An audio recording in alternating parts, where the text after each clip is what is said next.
бо пешниҳоди тозатарин хабару навгониҳо барномаи иттилоотии пайғом манзуратон аст. дар студия бо шумо Мартаба Раҳмонова ва Исмоилҷон Холов. салом.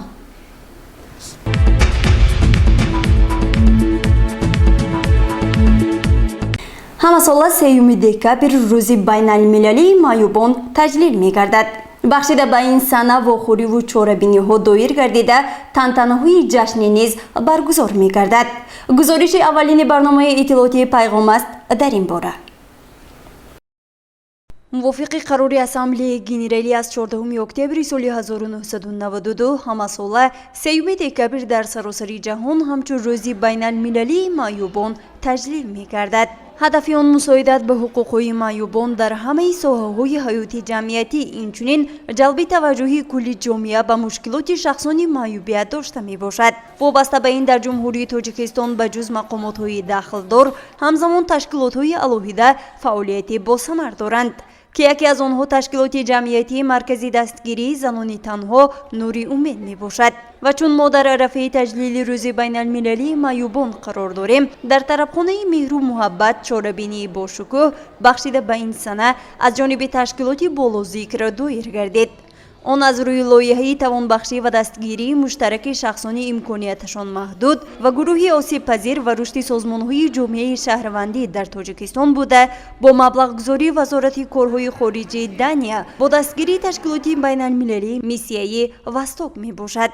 дар тарабхона 20 нафар шахсони дорои маъюбият ва 50 нафар кӯдакони маъюбият дошта аз 19 деҳа ва 2 маҳалҳои ҳадафии лоиҳа бо волидайни хеш гирд омада буданд. пас аз суханони ифтитоҳии Саид Юнусӣ, мудири шӯъбаи рушди иҷтимоӣ ва робита бо ҷомеаи мақомоти иҷроии ҳокимияти давлатии шаҳр сухан намуда, ҳама иштирокчиёнро бо таҷлили ин сана аз номи роҳбарияти шаҳр шодбош гуфта иброз намуд ки мо ҳама узви ҷомеаи шаҳрвандӣ буда шахсони маъюбият дошта низ имрӯз таҳти ғамхории ҳукумати кишвар қарор доранд ва баҳри таҳсил ва ба ҷои кор таъмин гардидани онҳо ҳама чораҳо андешида шуда шароит фароҳам оварда шудааст. инчунин намояндаи ташкилоти байналмилалии миссияи Восток Сино Алиев, роҳбари ташкилоти ҷамъиятии Нури Умед Саломат Аёзова ва дигар ҳамкорони лоиҳа, асосан узви шабакаи тавонбахшӣ дар сатҳи ҷомеа ки санаи 21 сентябри соли 2021 таъсис ёфта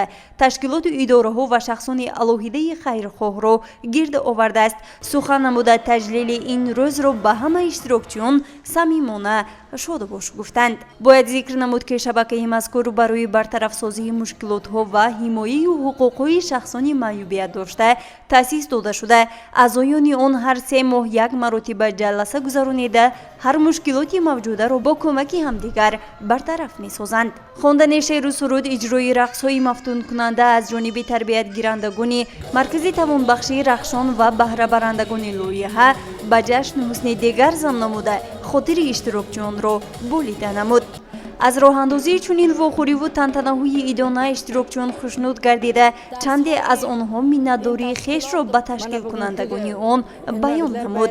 баҳри боз ҳам хотирмон гардидани чорабинӣ аз ҷониби санъаткорони бахши фарҳанг низ сурудҳо сароида шуда дар фарҷом ба ҳама иштироккунандагон тӯҳфаҳои идона тақдим гардид. гузориши Мартаба Раҳмонова ва Хаём Ҷураев.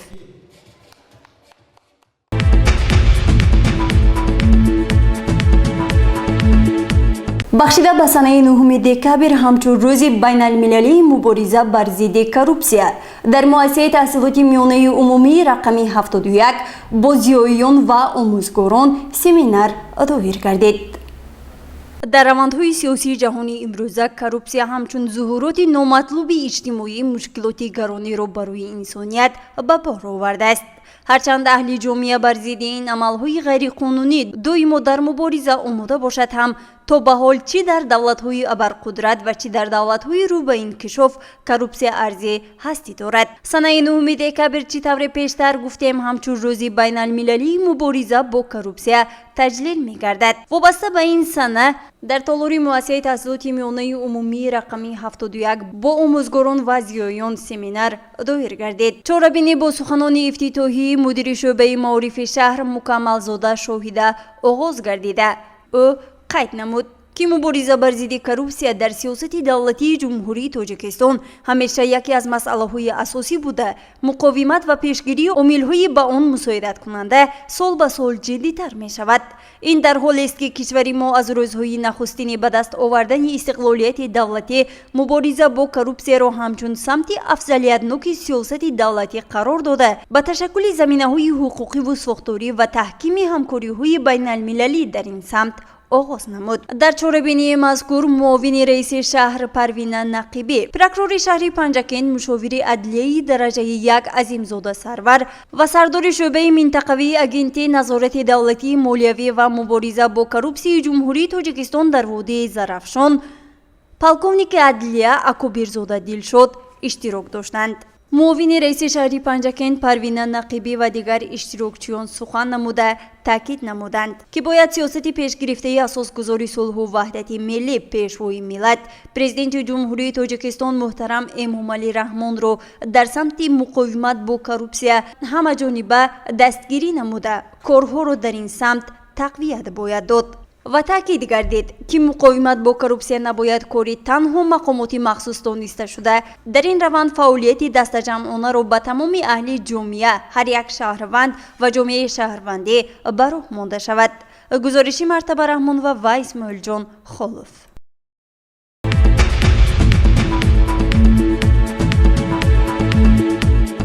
بخشیده به 30 سالگی اجلاسی 16 شورای عالی جمهوری تاجیکستان انشای بهترین میان خوانندگان مؤسسه‌های تحصیلات میانه عمومی شهر و دهات پنجکند جمع بست گردید.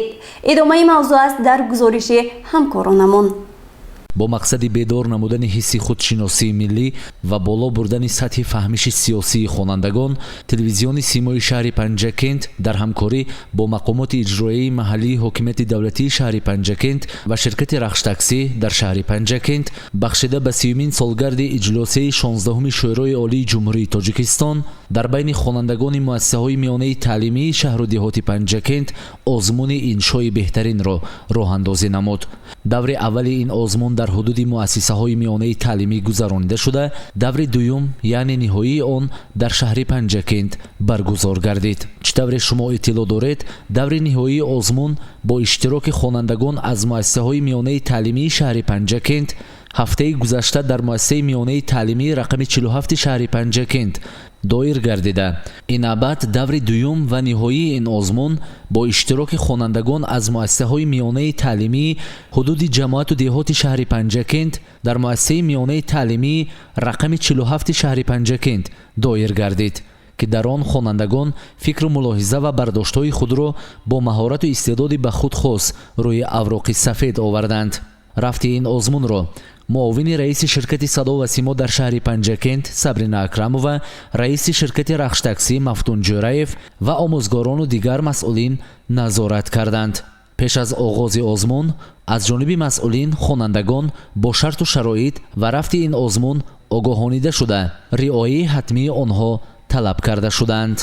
چطور از مشاهده ها برمی آید اکثریت خوانندگان درباره اجلاسی 16 شورای عالی جمهوری تاجیکستان فکر و اندیشه های مکمل دارند.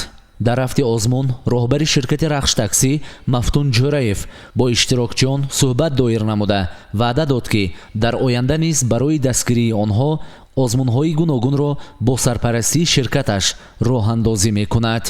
هنگام صحبت با آموزگارانی که همراه خوانندگانشان به این آزمون تشریف آورده بودند، مسئولین وعده دادند که دور نهایی این آزمون به طور شفاف گذرانیده شده خوانندگانی که در حقیقت استعداد و لیاقت بلند و دانش قوی دارند حتما غالب این آزمون خواهند شد.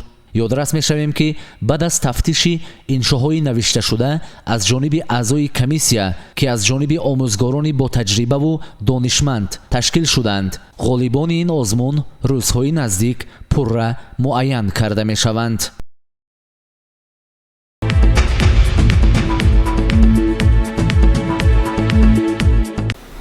بهر تعلیم با صفت و شرایط خوب تحصیل خوانندگان مؤسسه تحصیلات میانه عمومی رقم 117 دهه زبان به این مؤسسه میز و کرسی های نو تقدیم گردید. با اقدام انسانی سخاوتپیشه زاده دهه زبان جماعت دهاتی خلیفه حسن، آموزگار فنی زبان و ادبیات تاجیک مکتب بین المللی در شهر دوشنبه ایوم صالحه و با مؤسسه تحصیلات میانه عمومی رقم 117 به نام چنار امامفی دهه زبان میز و کرسی مکتبی تقدیم گردید. این اقدامی وطن دوستانه را آموزگار تعلیمگاه چنین شرح داد.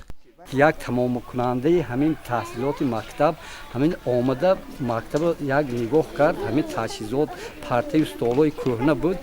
از حساب خودش 30 دانه میز 60 دانه کرسی نشست از حساب خودش از شهر دوشنبه فرسان صالح و ایوب به تمام آموزگاران مردم دیها رحمت گفتاسن که همه خیلی آدما اگر زیاد شود اگر همین مکتب ما با از این هم زیبایی و از این هم آباد می شود. مورد به ذکر است که از طرف پدر و مادران خوانندگان دیگر صنف این تعلیمگاه نیز یک صنف خانه با میز و کرسی تامین کرده شد.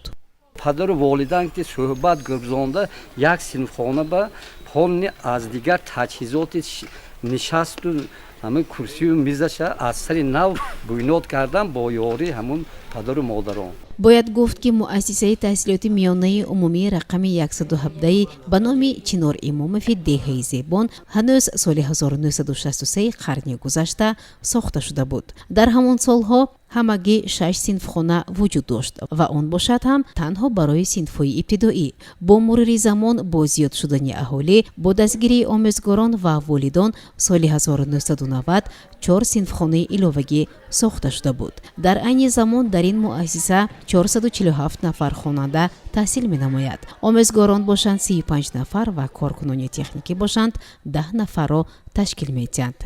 یک تا نیاز داریم که اگر همین مردم دیها دستگیری کنند این اساسا برای تک کرسی همین گرفتن همین معلم ها مردم هم یاردم کردن اگر دیوارش رو وش به یاردم میکردن 8 صنفخانه علاوه به نظر گرفته شدگی نه که تک کرسی هست تا حالا بنیاد نشده ایستاده است. ما که باوری داریم که همین سالهای نزدیک همین صنفخانه‌ای که 8 به نظر داریم همین استفاده داده میشه.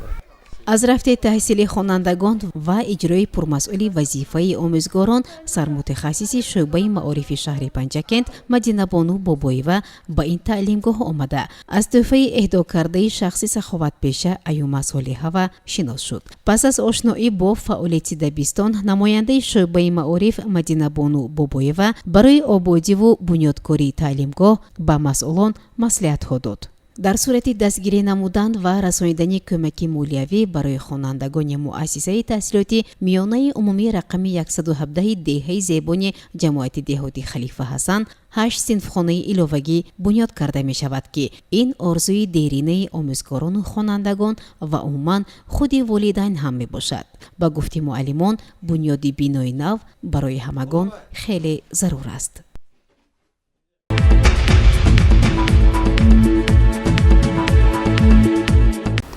тамошобинони азиз, ин буд он ҳама хабару навгониҳое ки то ин соат ба дасти мо расид ва мо онро манзури шумо намудем.